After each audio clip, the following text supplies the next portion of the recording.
Nah, saudara, hari ini saya mau sedikit membahas tentang roh yang membuat kita menjadi anak Allah. Ini penting, saudara. Kalau kita bicara kita sudah menerima Tuhan Yesus, itu yang membuat kita menjadi anak Allah. Artinya Tuhan itu menjadi Bapa kita karena Kristus telah menjadi penebusan buat saudara dan saya. Tetapi kadang-kadang orang Kristen itu memiliki pengertian yang belum begitu jelas tentang bagaimana kita hidup menjadi anak-anak Tuhan. Apa sih artinya anak Tuhan? Apa artinya kita hidup menjadi orang-orang yang mengikuti kehendak Roh Kudus? Apa artinya kalau Roh Kudus berdiam di dalam hidup kita? Nah, saudara, hari ini kita akan melihat pembahasan sedikit ya, supaya kita memahami, mengerti apa artinya menjadi anak Tuhan. Apa yang diinginkan Roh Kudus di dalam firman Tuhan, supaya kita benar-benar hidup menurut Roh Kudus dan kita tidak hidup menurut keinginan daging. Pilihannya hanya itu, saudara ya. Apakah kita hidup menurut Roh Kudus atau kita hidup menurut daging? Nah, seringkali orang Kristen ketika bicara hidup menurut kedagingan, langsung biasanya apa bayangannya, saudara? Pengertiannya apa? Oh, hidup menurut daging adalah hidup yang melakukan kejahatan, melakukan keinginan-keinginan daging yang tidak sejalan dengan keinginan roh. Akan biasanya gitu, saudara kan? Kalau udah bicara keinginan daging, ya apa? Contohnya mungkin marah atau melakukan kehidupan yang tidak layak, ya, keinginan hasrat, perzinahan, dan juga hal-hal yang lainnya, ya. Langsung kita mengkonotasikan hidup dalam daging dalam perwujudan hal-hal yang demikian. Tapi ketika saya menggali firman Tuhan, saudara, saya menemukan sesuatu arti yang lebih dalam lagi. Ya. Jadi kalau apa yang kita sebutkan keinginan daging seperti keinginan untuk mencuri, untuk membunuh, ya, untuk berperilaku amoral, itu adalah wujud dari keinginan atau hidup di dalam daging. Tetapi hidup di dalam daging, dalam pengertiannya, dalam artinya, itu lebih dari sekedar tindakannya. Nah, jadi kita lihat dulu, saudara ya, firman Tuhan. Roma pasal yang ke-8.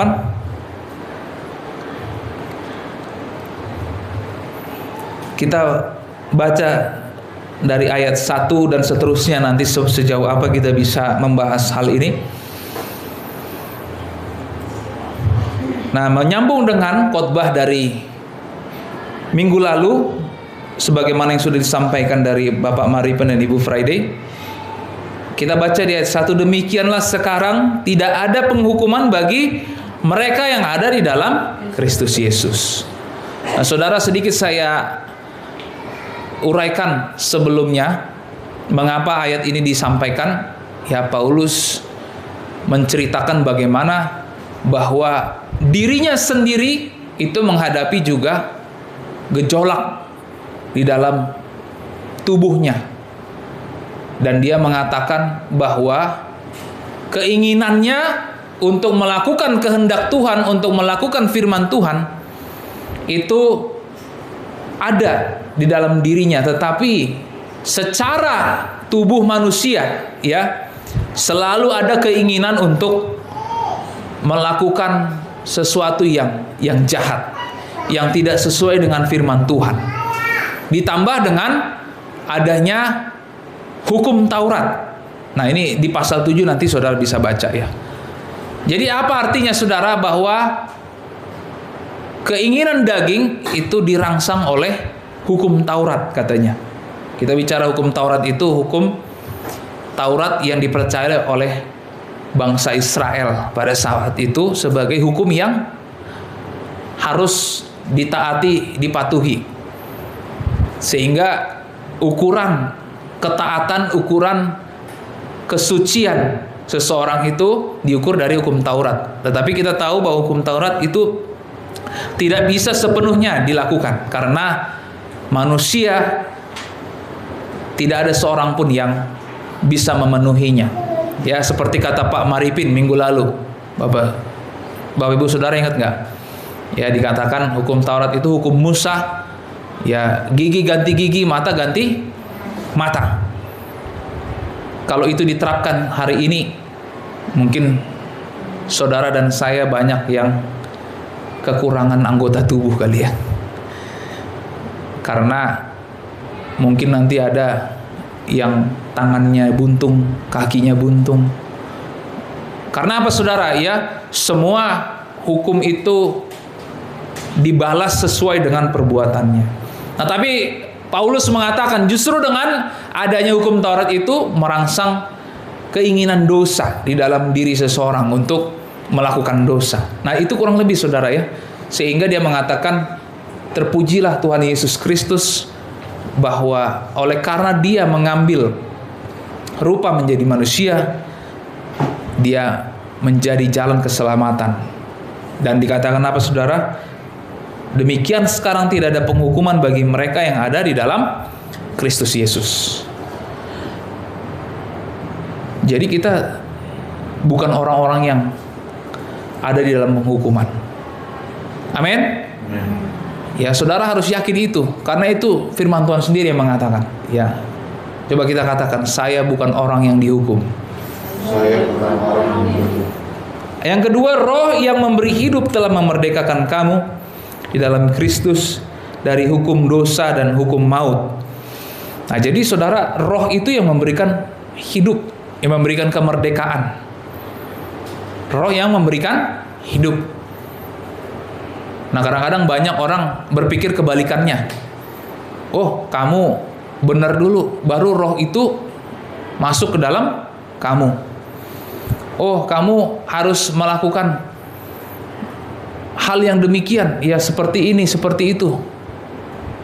Harus sempurna dulu, baru Roh itu masuk ke dalam hatimu, baru masuk ke dalam dirimu, baru masuk dan tinggal di dalam hatimu. Tidak saudara ya. Justru karena kita percaya dalam keadaan kita yang mati dan kita mau menerima Tuhan dan kita percaya dengan mulut mengaku bahwa Yesus adalah Tuhan, kita mengaku dosa kita ketika kita pertama kali berjumpa dengan juru selamat kita. Ya, kita dalam keadaan mati saudara. Ya, baik secara roh maupun juga secara kedagingan kita. Tetapi karena kita percaya, justru Roh Kudus itu masuk dan memberikan hidup. Jadi ini harus jelas saudara ya.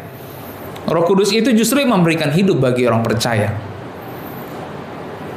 Baru ketika kita hidup, kita bisa memenuhi panggilan yang Tuhan berikan. Kita bisa belajar mengenal Dia.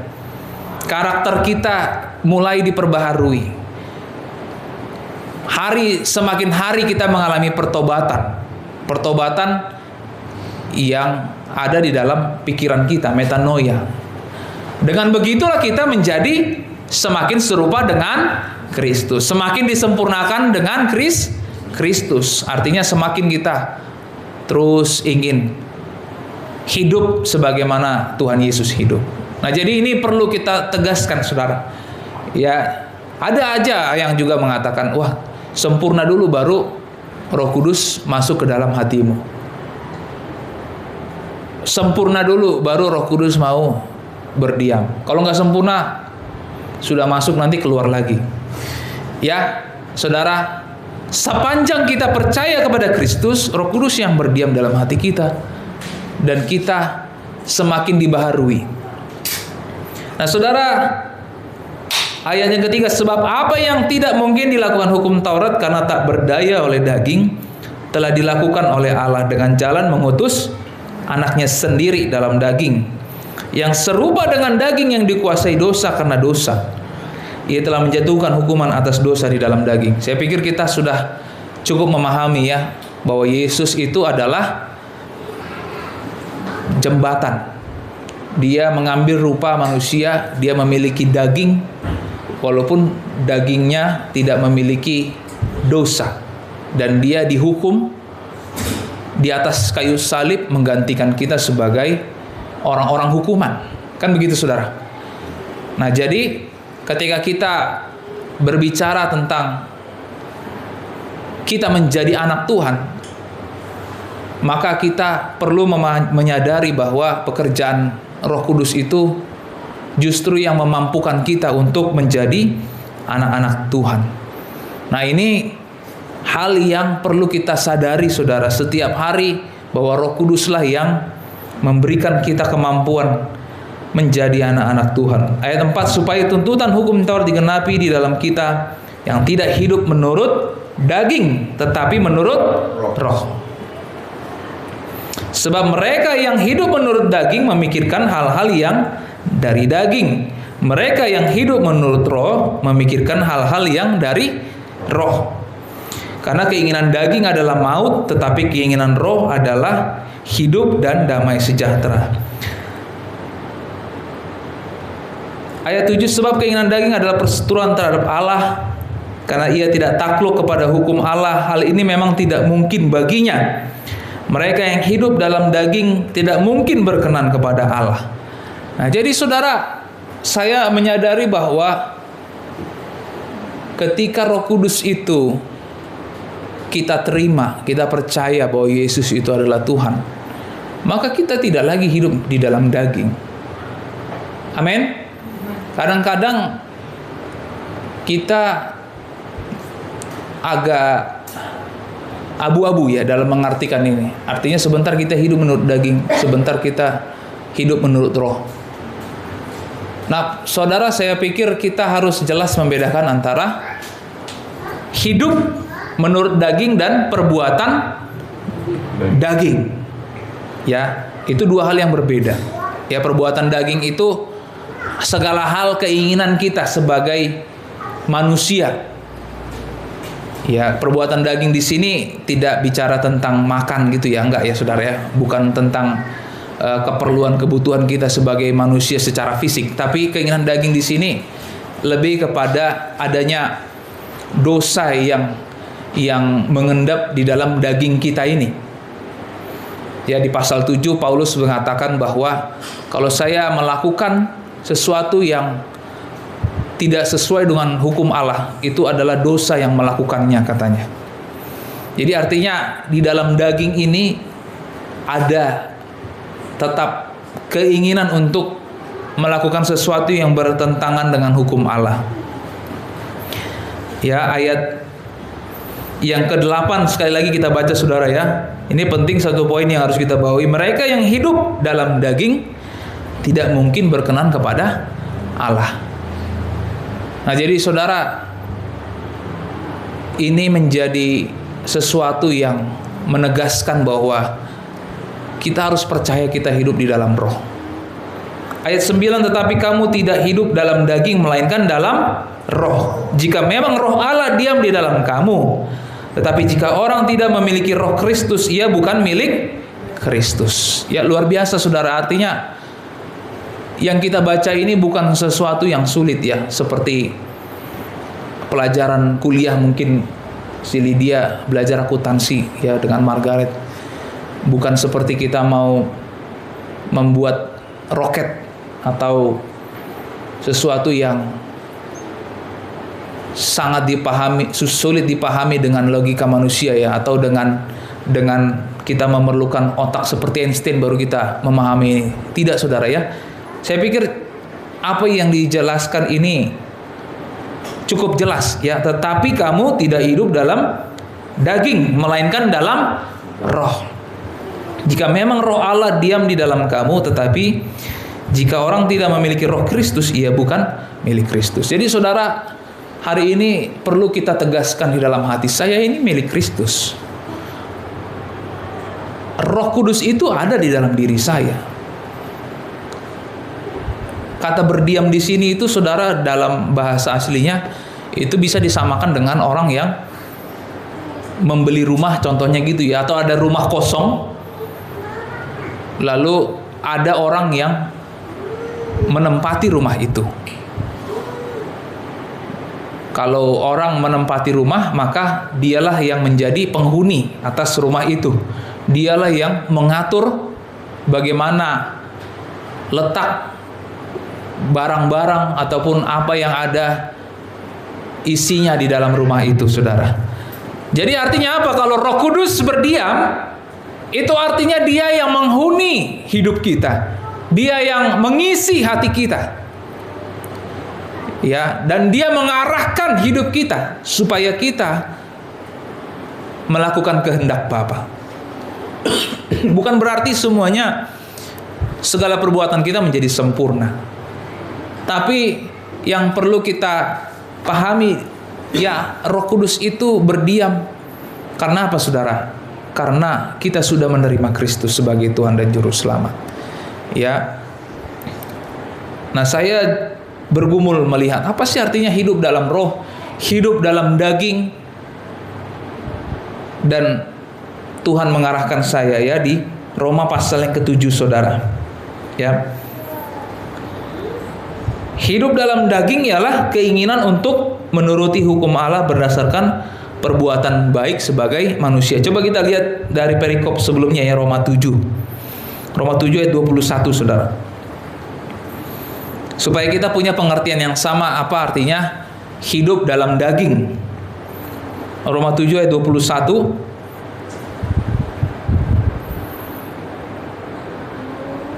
Demikianlah aku dapati hukum ini.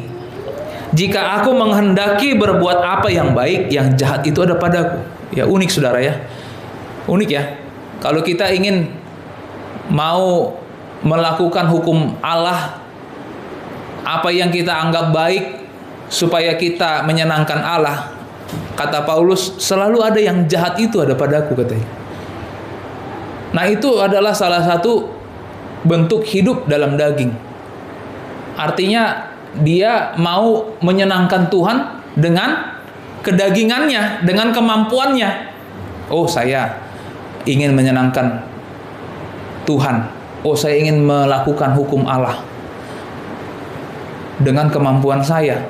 Itu hidup menurut daging, saudara. Jadi hidup menurut daging itu bukan hanya perbuatan-perbuatan yang tercela atau yang langsung kita tahu itu adalah perbuatan yang tidak baik, mencuri atau ya berpikiran yang tidak benar, ketakutan, kecemasan. Nah, itu wujud dari perbuatan daging. Tapi hidup menurut daging adalah hidup yang ingin menyenangkan Tuhan Allah dengan mengukur dari kebaikan dirinya sendiri. Nah, itu sangat penting buat kita. Kalau saudara masih berusaha untuk menyenangkan Tuhan dengan, wah, saya mau memberi ya dengan uang yang banyak biar Tuhan senang sama saya. Oh, mungkin saya kalau ke gereja 10 kali seminggu biar saya kelihatan rohani. Ya, saudara. Oh, saya baca Alkitab 10 pasal. Pasti Tuhan semakin senang sama saya.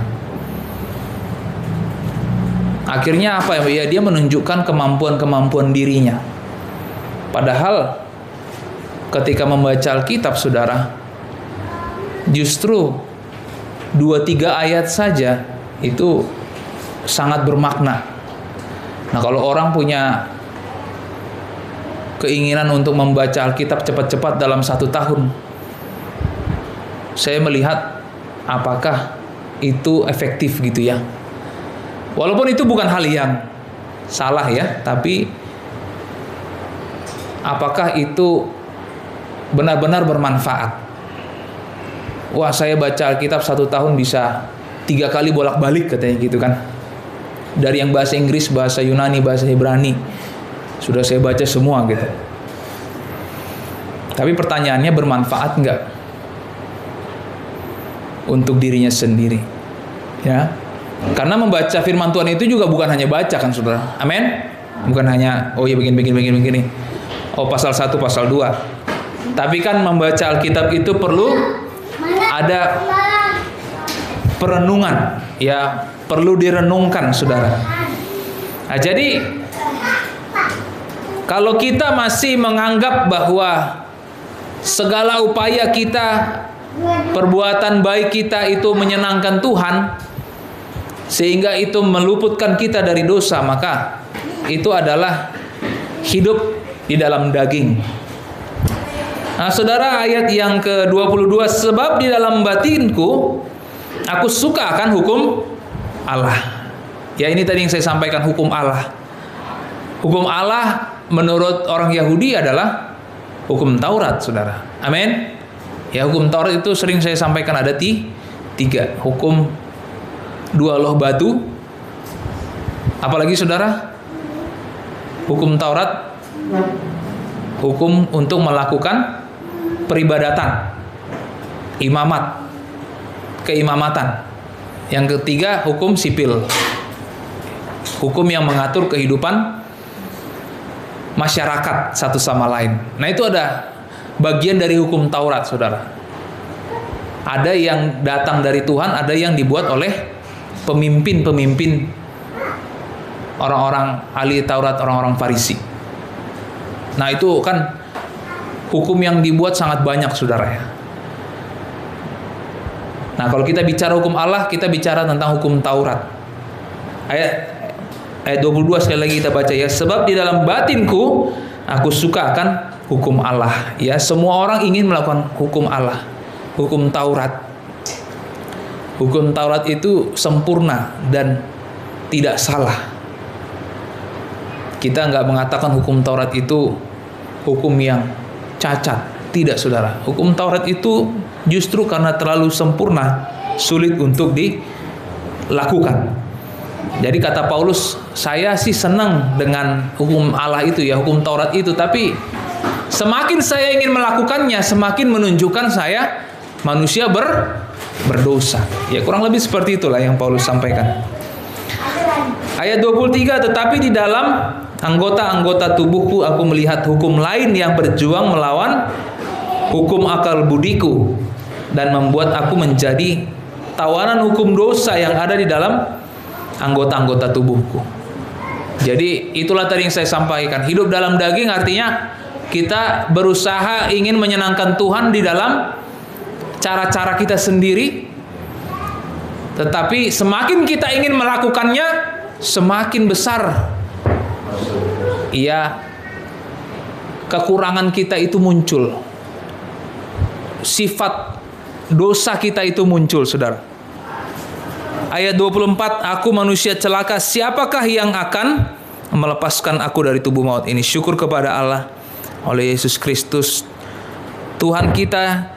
Jadi dengan akal budiku aku melayani hukum Allah, tetapi dengan tubuh insaniku aku melayani hukum dosa. Nah, Saudara, sejauh ini yang mau saya tegaskan bahwa hidup di dalam daging itu adalah keinginan kita, upaya kita untuk menyenangkan Tuhan dengan perbuatan-perbuatan kita. Tetapi keinginan Roh Kudus adalah agar kita melihat kepada karya Kristus, perbuatan Kristus, sehingga kita bisa hidup justru mengalahkan dosa. Ya, kita kembali ke Roma pasal yang ke-8 ayat yang ke-9, Saudara, tetapi kamu tidak hidup dalam daging melainkan dalam roh. Jika memang roh Allah diam di dalam kamu, tetapi jika orang tidak memiliki roh Kristus, ia bukan milik Kristus. Jadi saudara dan saya yakin adalah milik Kristus. Amin. Sudah ada roh Kristus di dalam diri saudara. Sudah ada roh Allah diam di dalam saudara dan saya. Jangan ragu-ragu ya. Karena banyak sekali pengajaran-pengajaran di luar sana ya, yang mengaburkan pengajaran, mengaburkan firman Tuhan. Seolah-olah Roh Kudus itu keluar masuk atau di luar diri kita. Saudara, sampaikan dulu kiri kanan. Roh Allah ada di dalam kamu. Roh Allah ada di dalam kamu. Ya. Ayat yang ke-10, tetapi jika Kristus ada di dalam kamu, maka tubuh memang mati karena dosa, tetapi roh adalah kehidupan oleh karena kebenaran. Jadi ya, Kristus ada di dalam kita, tubuh kita memang mati karena dosa.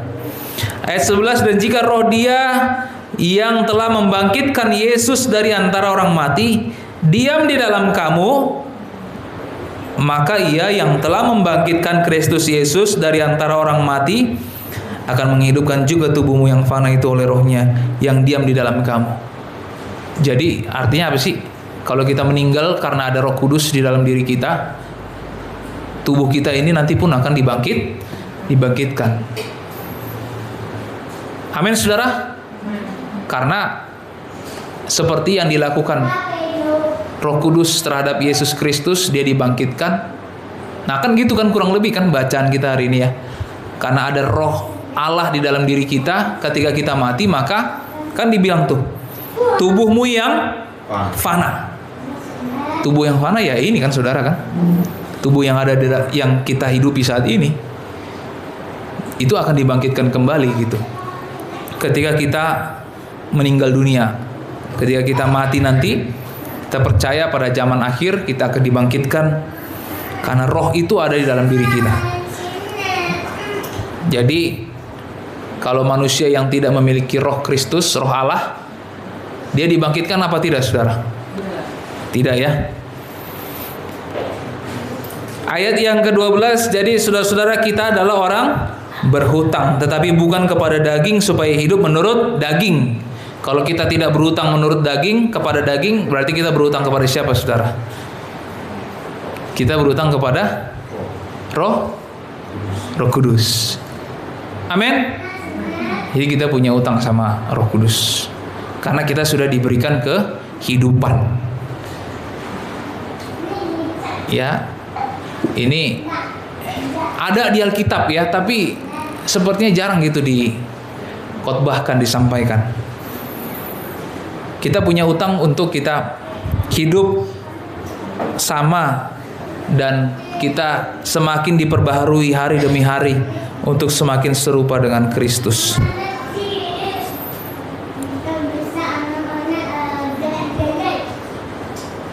Ayat yang ke-13, sebab jika kamu hidup menurut daging, kamu akan mati. Tetapi jika oleh roh kamu mematikan perbuatan-perbuatan tubuhmu, kamu akan hidup. Jadi balik lagi saudara ya, karena saudara sudah mati bersama Kristus, bangkit bersama Kristus. Jadi perbuatan-perbuatan kita itu haruslah sifatnya untuk bersyukur kepada Tuhan, bukan lagi perbuatan kita untuk seolah-olah perbuatan baik kita supaya kita bisa menyenangkan Tuhan. Amin. Ya, bisa membuat kita diselamatkan, maksudnya gitu saudara.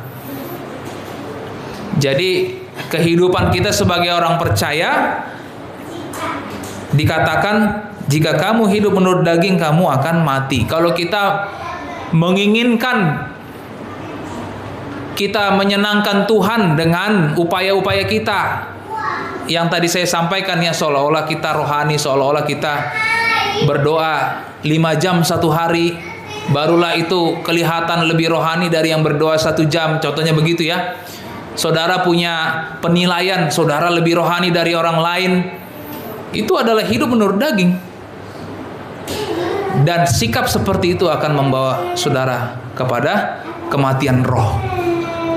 Amin. Sikap yang demikian akan membawa saudara ke dalam kematian roh, kematian yang akan membuat saudara akan mengalami kekecewaan, mengalami ketakutan. Ya, walaupun saudara seolah-olah perbuatannya rohani kan gitu kan. Wah, saya udah berkhotbah di gereja, si A si B belum, wah saya lebih rohani. karena saya tanda kutip lebih dipakai Tuhan gitu ya. Nah itu kan perbuatan-perbuatan hidup menurut daging, seolah-olah karena kedagingan saya itu Tuhan berkenan kepada saya. Ya, cara-cara seperti itu akan membawa saudara ke dalam kematian. Kematian dalam bentuk apa? Ya, dalam segala hal. Saudara akan stres, saudara akan mudah menyalahkan orang lain, saudara akan mudah kecewa dengan situasi, dengan kondisi. Saudara mudah hilang pengharapan. Sehingga kita harus hidup menurut roh ya. Tetapi jika oleh roh kamu mematikan perbuatan-perbuatan tubuhmu, ya dengan Roh Kudus kita menganggap ya udah khotbah ya khotbah, sama saja. Itu adalah cara saya bersyukur kepada Tuhan. Amin. Sama juga saudara mungkin di kantor, saudara menolong orang lain. Karena apa? Karena itu adalah bentuk perbuatan saudara untuk menjadi saksi bagi Kristus. Nah, itu adalah perbuatan yang dipimpin oleh roh. Amin. Sehingga perbuatan saudara itu bukan lagi untuk menyenangkan Tuhan dalam pengertian kalau saudara melakukan A, melakukan B, saudara lebih layak, tidak saudara. Tapi kelayakan kita karena kita sudah menerima Kristus, Roh Kudus sudah tinggal, sudah diam di dalam hati kita. Nah, kalau saudara sudah meyakini itu, ya, saudara pasti akan lebih mudah untuk melakukan perbuatan yang baik. Berbicara kepada istri lebih baik. Amin.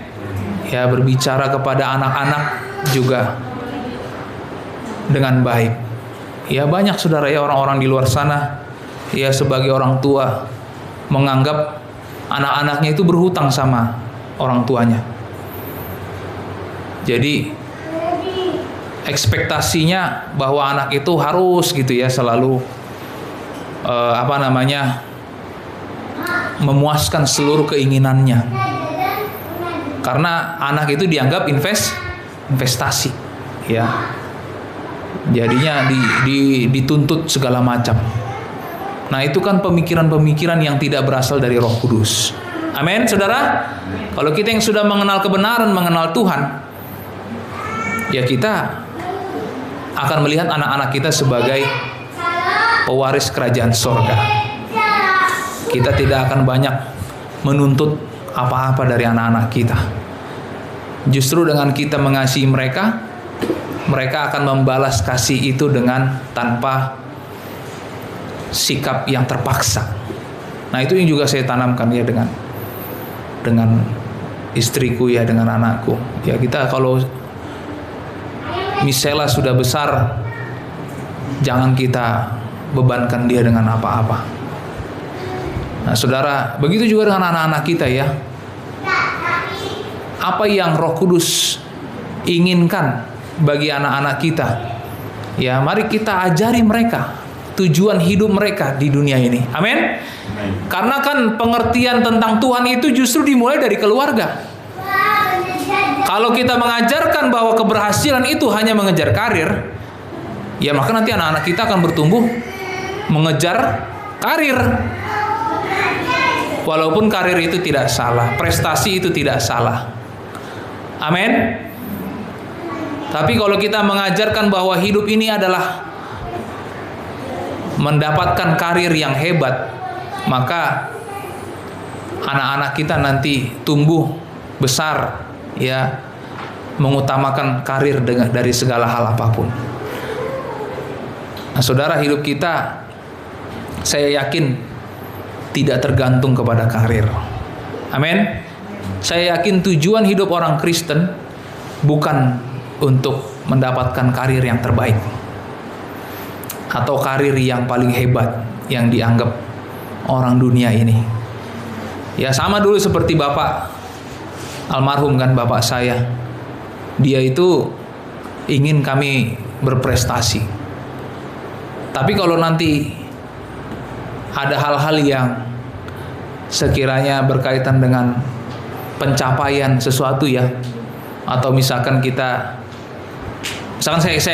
saya dapat kuliah dulu di negeri gitu ya, wah itu kan kalau buat orang-orang, wah gitu kan kayaknya sesuatu yang hebat gitu ya. Ya buat saya juga istimewa saat itu gitu kan. Tapi kalau sudah nanti Bapak yang kasih komentar, dia akan apresiasi gitu ya. Ya bagus itu, mantap. Tapi jangan lupa ya berdoa gitu ya. Jadi kayak selalu ending-endingnya ke arah situ terus gitu, diarahkan sama Bapak almarhum. Dalam banyak kesempatan juga Bapak selalu bicara gitu ya, tentang keberhasilan kita itu ya di dalam Tuhan gitu ya. Jadi kami juga sebagai anak-anak, saya sebagai anaknya Bapak juga akhirnya nggak begitu ingin mengejar ya yang paling hebat di dunia ini gitu ya.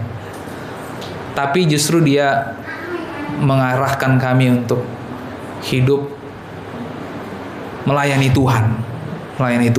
Ya puji Tuhan saudara ya. Jadi itu akhirnya membentuk juga ini kami ya, pribadi kami, karakter kami. Nah saudara, kita sebagai orang tua mari kita fokus untuk mengajarkan anak-anak kita. Bukan fokus mengejar karir, tetapi fokus untuk hidup supaya kita semakin serupa seperti Kristus. Kristus itu penuh kasih. Amin. Kristus itu penuh kesabaran. Nah kita perlu menjadi orang-orang, dunia ini memerlukan orang-orang yang penuh kasih. Dunia ini memerlukan orang-orang yang punya karakter Kristus. Dan itu adalah bentuk pelayanan kita. Karir bisa habis, karir bisa berhenti, tetapi karakter kita seperti Kristus itu tidak akan pernah berhenti. Dan itulah justru panggilan kita di dunia ini. Amin saudara? Iya kan? Sehebat-hebatnya saya sebagai advokat, ada nanti batasnya kan, selesai. Ya mungkin di umur sekian. Tapi untuk menjadi serupa seperti Kristus tidak ada batasnya.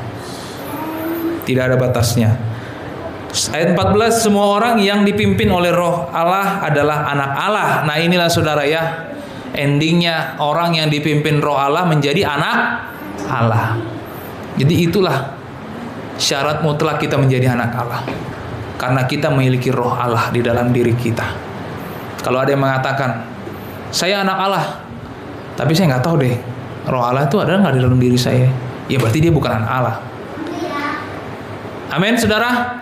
Ya ini bukan sesuatu yang sulit seperti kalkulus matematika gitu ya. Ini mudah sekali dipahami firman Tuhan.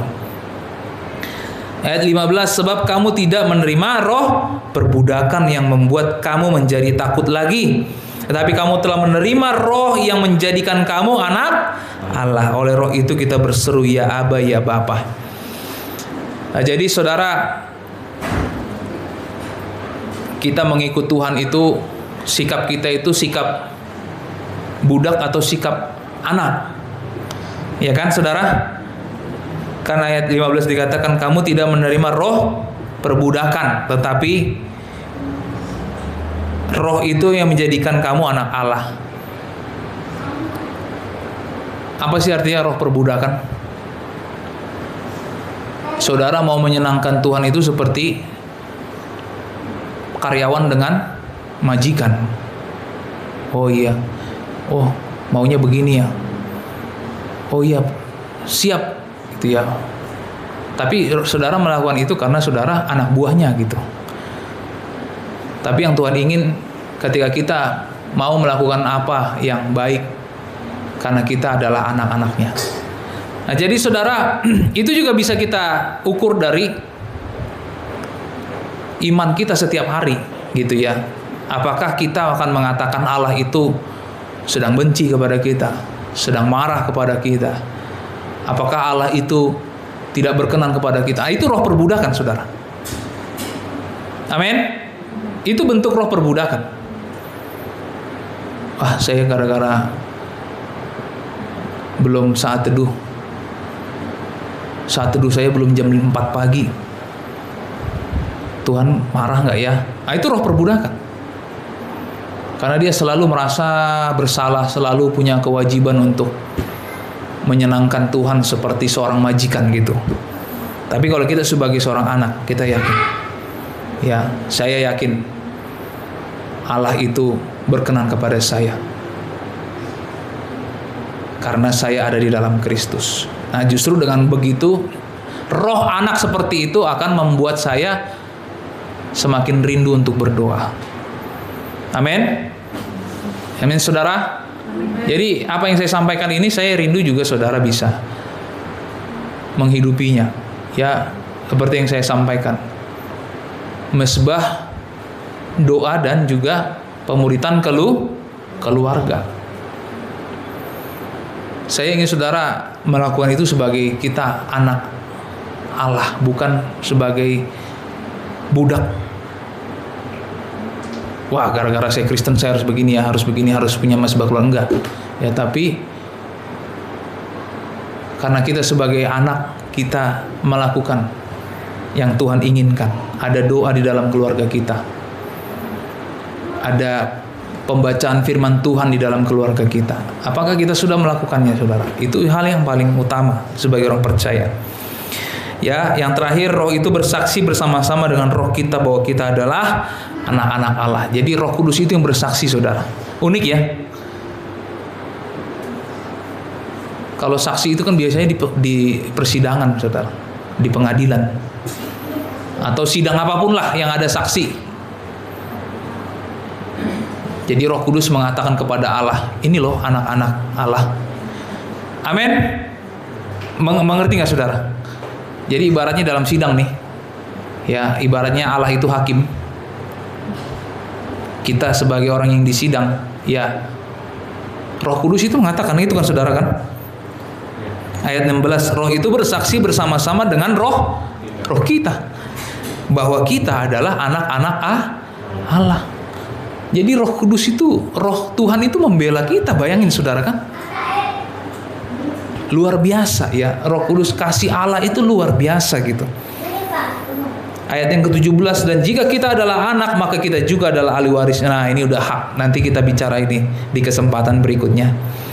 Maksudnya orang-orang yang berhak menerima janji Allah akan menerima bersama-sama dengan Kristus, yaitu juga kita menderita bersama-sama dengan Dia, supaya kita juga dipermuliakan bersama-sama dengan Dia. Amin, saudara.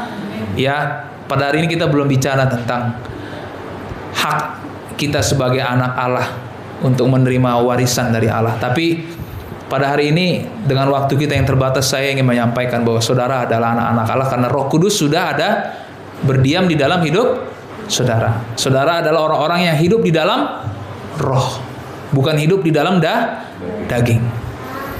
Karena apa? Karena saudara melakukan segala perbuatan baik kita bukan untuk mendapatkan keselamatan, tetapi justru karena kita sudah mendapatkan keselamatan. Ya, saudara tidak berupaya apapun dengan daging saudara untuk mendapatkan keselamatan. Ya, dan kita saat ini hidup di dalam roh. Mari kita terus percaya Roh Kudus ada di dalam diri kita. Mari kita berdoa. Bapa, kami bersyukur untuk